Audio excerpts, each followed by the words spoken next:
As you might know, I'm a fan of Pocketbook e-readers because they are versatile, easy to use, and privacy friendly, and because of that, I was pretty excited when Pocketbook announced a color ink tablet with Android. The Pocketbook InkPad Eo is the company's first fully dedicated color ink tablet with a 10.3-inch E-Ink Kaleido 3 display, very good specs and an asymmetrical design for easier handling. If you follow the ink market closely, you might have noticed that the InkPad Eo looks quite similar to the Bigme InkNote devices, which is no coincidence of course. Bigme is the OEM for the InkPad Eo, which also means the build quality is as good as with the Bigme devices. The InkPad Eo has a scratch-resistant flush display, similar to the Boox Tab Ultra devices, which in my opinion is always a welcome addition for that extra peace of mind. The writing experience is smoother as a result, which some might prefer over the paper-like texture of other devices, and pen nibs don't need to be replaced as often because of it. The frame has an aluminum look to it, but is actually made of high-quality plastic. The back cover, however, doesn't feel as premium as other parts of the device. In terms of weight, the tablet is 460 grams, which makes it neither the lightest nor the heaviest 10-inch e-ink tablet. And handling is totally fine. But it's 10 grams lighter than the official specs, which was a pleasant surprise. On top you'll find the 4 microphones and the power button. The left side houses the stereo speakers, and on the bottom there's a USB-C port and the microSD card slot. The right side is completely clean, which I honestly appreciate because the pogo pins on the Bigme devices used to charge the laser pointer / Bluetooth stylus remote aren't very attractive. I very much prefer this cleaner look on the InkPad Eo. However, Pocketbook opted for not having a magnetically attachable stylus, which I'm a bit torn about, to be honest. On the one hand, I'm glad they didn't take the Bigme approach, but on the other hand, I usually find magnetic pen attachments handy in everyday use on other devices. Instead, the stylus is placed in a loop inside the cover, which, to be fair, has its own advantages, like the more secure placement when transporting the device, or the option to easily swap out the pen for completely different third-party Wacom stylus if needed. That's why I don't recommend getting the InkPad Eo without the cover. I initially bought the tablet without it and quickly became frustrated because I had no place to store the pen. There is a camera and LED flash on the back of the InkPad Eo, but not on the front, thankfully. Personally, I don't need a camera on an e-ink tablet at all, but at least it's not protruding like the ones on the Boox Tab Ultra devices. So you can put the InkPad Eo flat on the desk without a case. The InkPad Eo has an octa-core CPU, 4 gigs of RAM, and 64 gigs of internal storage, of which around 50 gigs are usable. And as I said, it can be expanded with a microSD card if that's not enough. While the device gets slightly warm in one spot after the latest update, it doesn't impact usability, but it's something to keep in mind if you're sensitive to something like this. But I actually wouldn't be surprised if that behavior changes with another patch again. The stylus is uniquely designed, but there's a slight rattle, something users might notice, though it doesn't significantly impact the overall experience. One thing that's easy to miss is the integrate eraser function on top. It's so seamlessly integrated that I almost didn't notice it. So that's a welcome addition that usually costs extra with most other manufacturers. What's also noteworthy here is that the pen uses Wacom technology, but doesn't use the typical nibs. This is a slight downside because you'll need to look around for replacements more than with other devices. I measured pen latency at around 30 milliseconds, which is on par with the Boox Note Air 3, though not as fast as some other devices that have around 20 milliseconds of latency. In everyday use, however, the difference is hard to notice and the writing experience still feels very good and natural. Okay, let's talk about the Pocketbook InkPad Eo's 10.3-inch E-Ink Kaleido 3 display. It uses the typical Kaleido dual resolution setup, 300 ppi for the black and white content and 150 ppi for the colored content. The reason for this difference is that E-Ink Kaleido uses an RGB layer with red, green and blue subpixels on top of the black and white E-Ink screen. The layer is passive, meaning it doesn't draw any power and can't be deactivated. To produce colors, the E-Ink screen selectively darkens underneath the colored subpixels, blocking the unnecessary colors from reflecting light.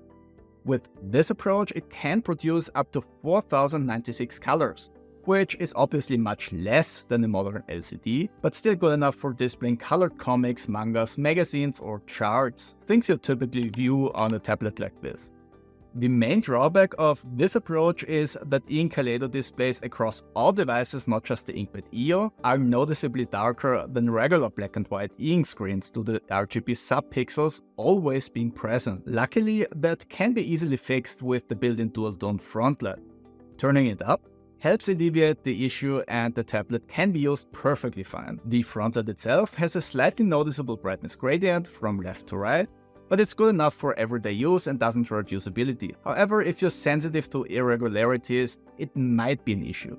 Check out my Frontlight comparison video linked in the description below to learn more about that. What's worth mentioning is that at the time of recording, the InkPad Eo has the brightest Frontlight of any E-Ink Kaleido 3 tablet I tested in this size segment. The 56 nits maximum brightness help bring out colors more. But of course you won't need it at full brightness all of the time, but the added brightness is definitely a welcome addition for the typically dimmer Kaleido displays in that size segment. As it's typical for E-Ink Kaleido, colors on the InkPad Eo are a bit muted and resemble pastel, so no surprises here. But going back and forth between ink devices with and without colors, I have to say that even with that limitation, color ink is still great. Yes, it's a compromise, but viewing charts, comics and colored mangas with a color ink screen definitely enhances the experience overall. Thanks to the different ink viewing modes available, the tablet works well for different types of contents and apps. The fastest extreme mode is even good enough to watch videos if you really wanted to. And ghosting behavior in the faster modes is also very good, thanks to Bigme's proprietary anti-ghosting technology, which even outperforms the Boox super refresh technology in some parts. Now let's talk about the software. Since Bigme is the OEM, the InkPad Eo runs Android with a customized UI for the E-Ink screen, using the same basic framework as Bigme's own devices. But there's a key difference here. Pocketbook has made a couple of important and actually very impactful changes to the UI that make the InkPad Eo feel significantly better than the original Bigme interface. For starters, Pocketbook replaced the low-res colored icons in the UI with a clean black and white beam. This looks much crisper thanks to the 300 ppi black and white resolution. They also adjusted some margins, making everything look less cramped. Another important change is the repositioning of the home, task switcher and back buttons into the top left corner instead of scattering them across the top bar as Bigme does. These changes may seem small individually, but together they make the user interface much more intuitive and less cluttered. Pocketbook has further streamlined the software by simply removing certain features that weren't fully optimized, like Bigme's text-to-speech function. So on the whole, these changes make the user interface feel much more coherent and focused. Interestingly, it's running Android 11, which is a significant improvement over the older Android 8 on the InkPad X Pro. But there are other ink tablets with newer versions of Android available already. In terms of app compatibility, Android 11 still has a solid market share, so most apps will continue to support it for a while, but it's not the most future-proof version. It's also worth noting that, same as with most other ink tablets out there, it's running an older Android security patch. So I hope companies generally start paying more attention to security patches for the Android ink tablets. On the positive side, since its release, the InkPad Eo has received 4 software updates already, roughly 1 per month. That's a welcome change of pace compared to some other ink tablets, which don't receive updates as frequently. However, on the privacy side, I had hoped Pocketbook would address the phoning home situation seen in other ink devices, but that hasn't been fully resolved yet. While the software update checks appear to be conducted on EU servers, some services still ping Chinese servers, likely for crash reporting and statistics. Hopefully Pocketbook can phase that out in the future or switch to a more local service. As crazy as it sounds, that would actually be a standout feature in the ink tablet crowd. The InkPad Eo comes with Google Play Store integration, making it easy to install Android apps, And as I said, most apps work well thanks to the various ink modes. With the global handwriting mode that, by the way, was added with one of those software updates, even third-party note-taking apps are usable without higher pen latency, which isn't always perfect but generally works well. So you don't have to rely on Pocketbook, optimizing the device for certain apps, and can still use them with low latency pen input. The built-in note-taking app has useful functions like different pen types, colors, layers, shapes, and templates. There's also pressure sensitivity with the brush and pencil tools, though the pencil pressure sensitivity isn't as well implemented as on other devices in this space. However, the OCR function for handwriting conversion, that also works while being offline by the way, is actually surprisingly good. Even when trying to throw it off, it's correct most of the time. I'd say the only downside here is the quality of the available templates, as some lines are uneven, a carryover from Bigme's poor UI optimization. Hopefully this will be fixed in future updates. If you don't want to wait, you can use custom templates. In terms of ebook features, it's important to remember that this isn't the same system as on Pocketbook's e-readers. The library works fine, but it lacks the extensive filtering and sorting options found on Pocketbook e-readers. The ebook functions themselves are also quite basic. You can adjust text styling, highlight text, and add typed and handwritten notes, but that's about it. So, as I said before, Pocketbook streamlined what didn't work well with Bigme's framework and is instead working on optimizing functions before bringing them back, which I actually appreciate. However, I suspect Pocketbook is actually working on fully replacing the default reading app with its own Pocketbook Android app in the future, as that app is becoming more optimized for e-ink and also comes pre-installed on the device. I've actually already found it to provide a better experience with more options and a better interface, to be honest. The Pocketbook Android app also handles comic files in CBR and CBZ format extremely well, with an automatic zoom that fits the page to the screen's width or height, whichever comes first.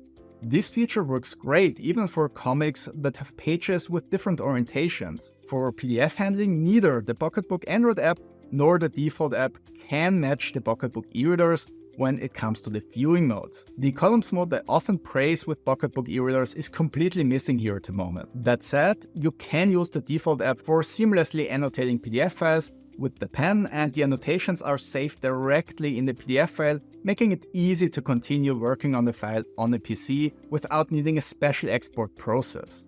Which brings us to battery life. The Pocketbook InkPad Eo comes with a generous 4000 mAh battery, which is slightly larger than with its direct competitor, the Boox Note Air 3C. In my battery test, where I turn a page in a regular ebook every 15 seconds, with the Frontlight set to 100%, the battery drained at around 11 to 12% per hour, which is not especially good, but still slightly better than the Boox Note Air 3C actually, even though the InkPad's Frontlight is 30% brighter. If you reduce the brightness to a similar level, you can expect around 3 to 4 additional hours of usage, making the InkPad Eo more efficient when adjusting for brightness. To wrap things up, while the Pocketbook InkPad Eo isn't perfect, it's a welcome surprise in many ways.